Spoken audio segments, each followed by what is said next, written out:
Hello guys, আমি Sanchita. Welcome back to my another video. আজকে ঘুম থেকে উঠে আমি আমার মুখটা লক্ষ্য করলাম, দেখি মুখে অনেক বড় বড় লোম না বেরিয়ে গেছে।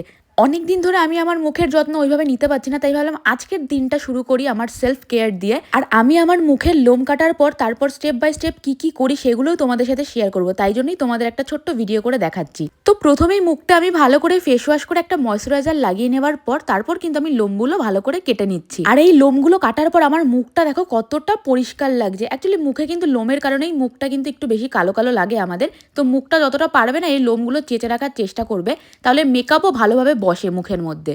তো দেখো লোম কাটার পর এবার কিন্তু আমি মুখে একটা শীট মাস্ক ভালো করে লাগিয়ে নেবো। আমি কিন্তু যখনই মুখের এই লোমগুলো কেটে ফেলি তারপরে কিন্তু আমি শীট মাস্ক মুখে অ্যাপ্লাই করি। এই শীট মাস্কগুলো তোমরাও সপ্তাহে কিন্তু একটা করে লাগাতে পারো মুখে, খুবই ভালো রেজাল্ট পাবে। আমি কিন্তু প্রায় এই শীট মাস্কগুলো ইউজ করি, আর রেজাল্ট হিসেবে তোমরা আমার মুখটা ভালোভাবেই দেখতে পারবে যে আমার মুখে একটাও তোমরা দাগ খুঁজে পাবে না। এখানে দেখো শীট মাস্ক আমি 10 মিনিট মুখে রাখার পর তারপর কিন্তু আমি মুখে ভালো করে এই এক্সট্রা সিরামগুলো যে শীট মাস্কের মধ্যে লেগে থাকে সেইগুলো কিন্তু আমি ভালোভাবে হাতে নিয়ে মুখে ভালো করে ম্যাসাজ করে নিয়েছিলাম। এবার তোমরা রেজাল্টটা দেখলেই বুঝতে পারবে যে আমার মুখটা আগের থেকে কতটা হেলদি আর চকচকে লাগছে। তো আজকের জন্য ভিডিও এখানেই এন্ড করছি। তোমাদের ভালো লাগলে লাইক কমেন্ট শেয়ার করে দিও। তো দেখা হচ্ছে নেক্সট ভিডিওতে। টাটা।